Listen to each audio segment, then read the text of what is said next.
So guys, welcome to a free video I like to prepare for to give you some information about LiquiGen. So you know that we are using a LiquiGen since the beginning because it was a really nice addition to the visual effects and CG animation toolset, and you know that we love it. So I think we are finally here because final 1.0 version was released essentially 2 days ago, 3 days ago. So it's just a really nice news for everyone. You know that we were waiting about the final version since a lot of time because it was a slow process to achieve the final version. But now we are here. So we just installed the latest version. We were using the alpha version 1.0 since weeks, but we like to share some information about the final one because there are some nice new addition about new feature, and we see something different also for the UI. So you see that as soon as LiquiGen is launched, it is like before. So we have this panel, and then we can go to create a new project or maybe start from a project we have here in the, for example, in the preset. You see that there are a lot of presets to play with, and that's really nice because you can start talking about LiquiGen and learning LiquiGen using some test scene. And by the way, you can, as always, go in there and say, okay, new project. And we see some differences because I like to give you some information about it because that's really nice. So you see now it's preparing the shaders. Maybe it's a little bit slower at the beginning to be ready to start, but you see, for example, that the default scene seems different. Same for the default node network because let's wait, it is still compiling the shaders, and now it seems ready to simulate. So you see that over there the scene is a little bit more complete. We have the 3 export, so we have the possibility to export the particles, export the mesh, and export the velocity field in the VBB. We have the white water here. It's not active, but it's still here. We have the drain system ready. We have obviously, as always, a collider. We have the emitter.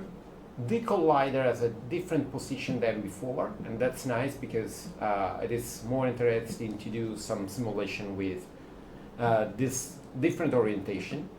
And then we have, as before, the force constant, but now it's inside the group that give us the possibility to have the feedback that we are talking about gravity. So that's a nice difference between the previous version. And the default scene is different because you see that we have a cloud environment. Also the grid is different. It's more, I mean, maybe more professional and better for the visualization. If we go in the skybox, you see that it's set to HDR. So we have an HDR default map. So that's more interesting. And about the movement, you see that with the control key and the left mouse button we can move inside the scene, and with the alt key we can orbit inside the scene. Essentially everything seems faster and more stable. That's interesting. And obviously there are a lot of news inside the software because there is, as you see, a new control system for the camera. We have the new viscosity solver, so now we have a real high viscosity solver, and that's really nice. And the viscosity is essentially a property of the the emitter. So if we double check the parameters over there, you see that we have the viscosity coefficient. So we can give the viscosity value over there and then activate the viscosity solver. And we have a lot of new feature related to, for example, the material system. So let's see if we go spacebar to have the simulation. You see that it's starting, and that's the simulation, and everything seems really smooth, smoother than before. I mean, that's really nice. Okay, so if we go inside the simulation, back in the liquid appearance, you see that we have the parameters we had before. Maybe it is a little bit better than before, because you see that we have more parameters, but we have also some presets. So you see that we have, for example, water, plastic, gold, iron, copper, and then you can go for custom. So that's nice also to see how it works and how it looks, and to decide how to proceed. Another really nice addition is the new measure, because we have a complete new measure inside the software, and that's really nice. I mean, that's the previous one. Let's go for plastic. I think maybe there are still some small bug, because you saw that there was no right color, but that's not a problem. I mean, the software is really powerful, so that's okay. If we go inside here, you see that inside the mesh we have, as always, the measure, we have the ISO value, but now we have the higher quality meshing. So we can activate this one, and if we go to simulate again, takes just a little bit, obviously, to prepare the simulation, and then we have the new measure, and that's better than the previous one, because the fluid is really working in a better way. It's really more realistic. We can decide if we like to have an isotropic or anisotropic and stuff like that, but you see that we can achieve still a more high quality simulation for the mesh, and then we have a lot of parameters over there for the smoothing and stuff like that. So I think that's really a nice addition. Okay, so everything is working really better than before. So if we go back to the older version, now you can see that if we go to have a really let's say I go for something really stupid, like a really high value over there, and then about the simulation we go for maybe just a little bit more, substeps 2 8, and then about the viscosity we say to use the viscosity. For the moment we touch nothing. Okay, so we leave the full parameters. Then you see that the fluid is behaving in a different way automatically, and that's really nice. I'm doing nothing, so I'm not taking care about the parameters and stuff like that. So if we go over there and we say that we have a higher viscosity level, now you see that the fluid is still more high viscosity.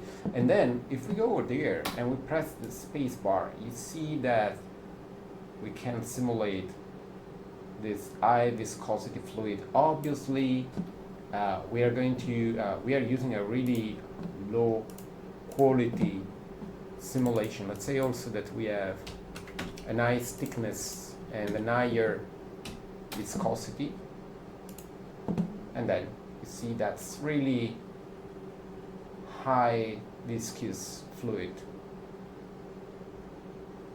That's amazing.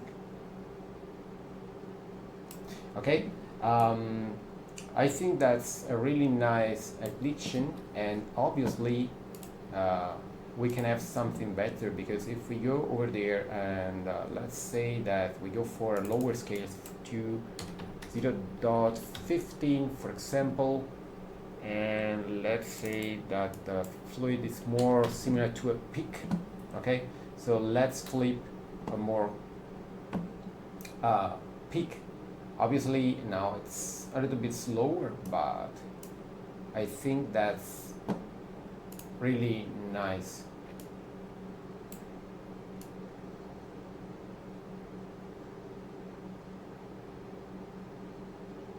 And I'm still using a GPU that is not so fast because we are talking about 3090, so that's not a super fast GPU.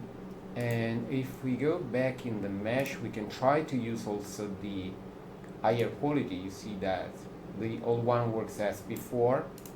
If we go for the high quality, let's go for the anisotropy, and we have, for example, some nice parameters about, you see the erosion and the delayed, the smoothing, we have the smooth iteration. So you see it works really fast, and that's really, really nice. And we have the possibility to go for more spherical mesh for each particle.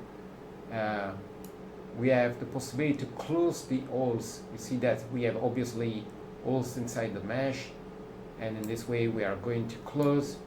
There are many ways to control the mesh, and that's really, really nice. Okay, so that's a nice addition, as we said. So press R and then press, and you see that it works like a charm. I really love how it works. Okay, just to give you some more idea about how it works, let's go for, let's leave everything by default. Okay, and then let's go back to just maybe 2 iteration, and we go to remove the high viscosity. Okay, so we are back to a standard fluid simulation, but the quality of the new measure is amazing. I mean, really, really great. Okay, and there are many things that works really nice. For example, the diagnostic parameter panel over there, you see that we have access to the possibility to see the liquid mesh, decide if we like to see the realistic or the field, and decide if we like to see the main liquid or the white water if it is present, obviously. And then we have the possibility to see other stuff like the trapede, the wave crest, and stuff like that. You see that we have the possibility to see the normal. So we have a lot of ways to, if we have the liquid particles, we can remove, for example, the liquid mesh, and then we can see the pixel, or we can see the voxel, and you see that we have access to the scaling, and that's a really nice addition. The same for the pixel. You see that we can scale the pixel. We can decide again if we like to see the realistic or the field. We have the possibility to see the white water particles and stuff like that. And about the model, we can decide that we like to see the SDF, so we can control, when we import any kind of mesh, we can control the SDF to have better collision stuff and stuff like that. So we have the possibility to see forces. So if we go to add, for example, a turbulence, we have the possibility to see the force, and let's say that we go for a higher strength, and you see that we have the forces over there. Okay, so we can decide how dense is the sign, if it's 2D or 3D, and that's nice. You see that we have the forces over there, and everything is updated step by step. So I mean, that's a really nice thing because we have the possibility to control really nice stuff. Because let's go over there. So that's a better way to control the software to understand how the stuff will move, because now you see that we have the possibility to see the diagnostic and then to see also how the forces are behaving over there. It works for everything. That's nice, and I think we'll double check something like that in the future. So let's go to remove the turbulence R and then back. It works nicely. Okay. Let's go to move it down. Okay. Then other things, we have the possibility to see also the velocity. So you see that we see the velocity field. So if we go to remove, for example, the liquid mesh, we see nothing more, but again we can see the field, and again we can use the 2D or the 3D, and then we can see how it is behaving. Okay, so I think that's really useful because we see how the velocity field is behaving. Obviously, you can have a little bit of slowdown if you go to see something like that. So maybe it's better to use it just for diagnostic cases. So if you like to understand some stuff, how it works, or if they are working in the right way, it is useful. You have the bounding box, so you can control the bounding box for the fluid, and then now it's going to compile, and you see the voxel, the spares, obviously, because it's simulated using the spares, and that's another really nice addiction. Okay, so there are a lot of stuff you can use. So now you see that it's back working at the right speed. And again, I think that the meshing is really nice. We have the thickness that is still high, so if we go back over there, we can ask for a lower thickness and the fluid will move faster. Okay, so we have a bigger splash, but again, remember that in the solver we are using essentially a peak. Okay, so if you go back to something more similar to a flipped fluid, it will behave like a more splashy simulation. But I mean, it is amazing. I think they've done a really great job.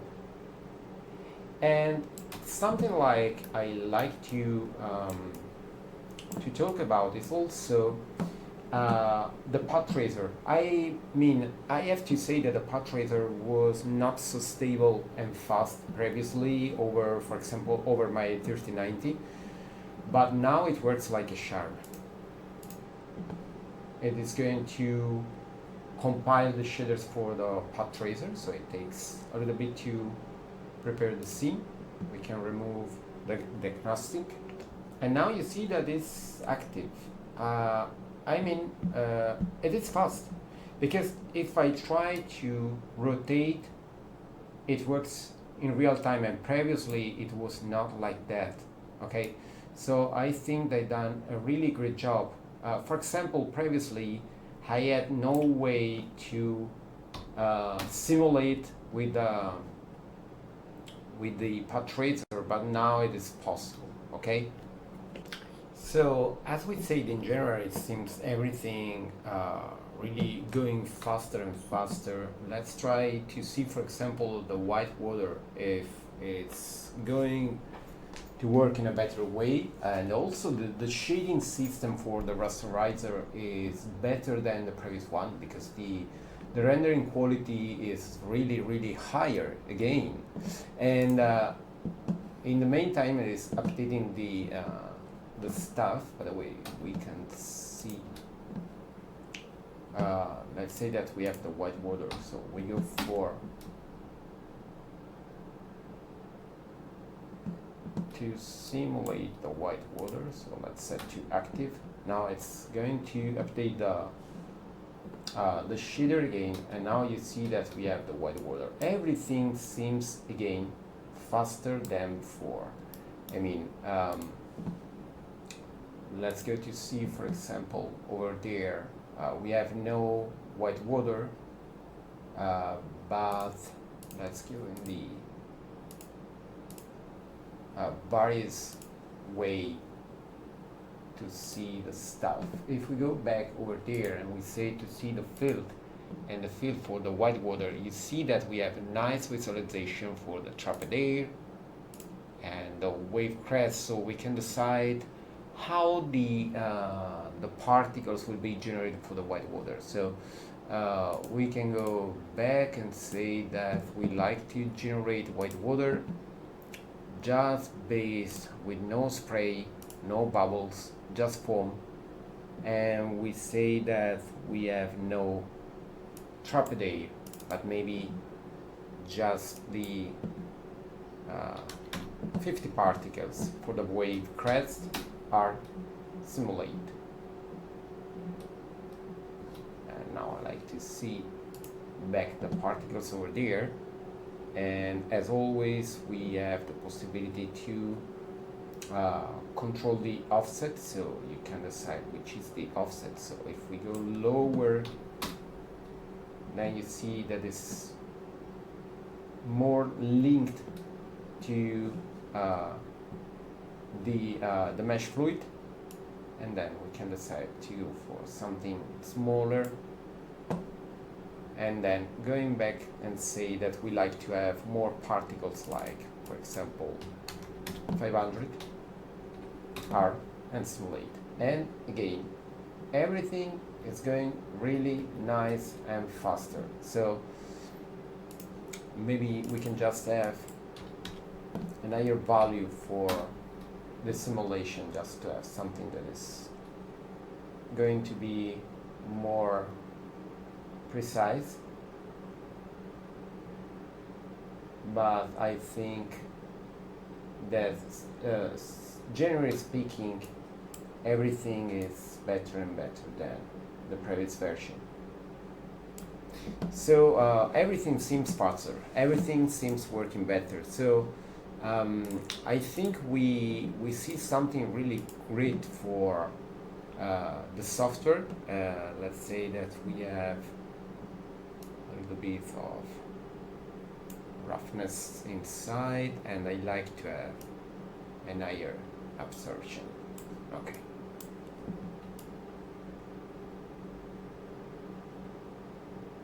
Really nice working. Okay, talking about the other new feature, we have a lot of stuff, as I said, because you saw the viscosity. We have more support for the exporting, because we can export the flipbook for meshes. We can export in the vertex animation texture format that is really useful, for example, in Houdini, or if you're going to from Houdini to move stuff inside Unreal, for example, to have animated stuff. We have some nice feature for the meshing, as you saw. The UI is working better than before, for sure. And I mean, there are a lot of nice things, and I think that everything is going to work like a charm, because that's really, really powerful. Okay, so just to give you a remind, this video is just to talk about in general about LiquiGen 1.0, because that's a great addition to the market, as we said before, and I like maybe to make also another test. So we can remove this one, press R, and say that we have another collider. So we go to copy this one, and then we go to a box, or also a sphere, that's not a problem, and we say that this one is bigger, and then we say that this one is inverted. Okay, and about the volume of fluid emission, we say that there is no life. So let's go lower with the thickness. Let's say that we have more water, and then we say that we are going to now stimulate the particle's lifetime.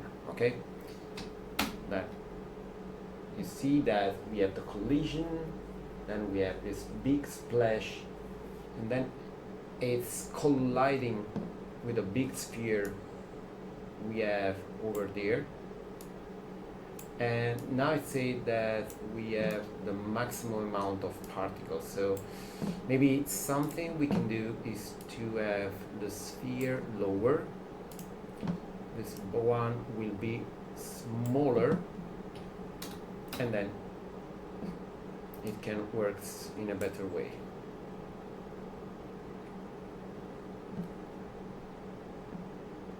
So I think that is working. Again, we reached the maximum amount of particles, so let's say that we go higher, so let's say maybe 25 millions.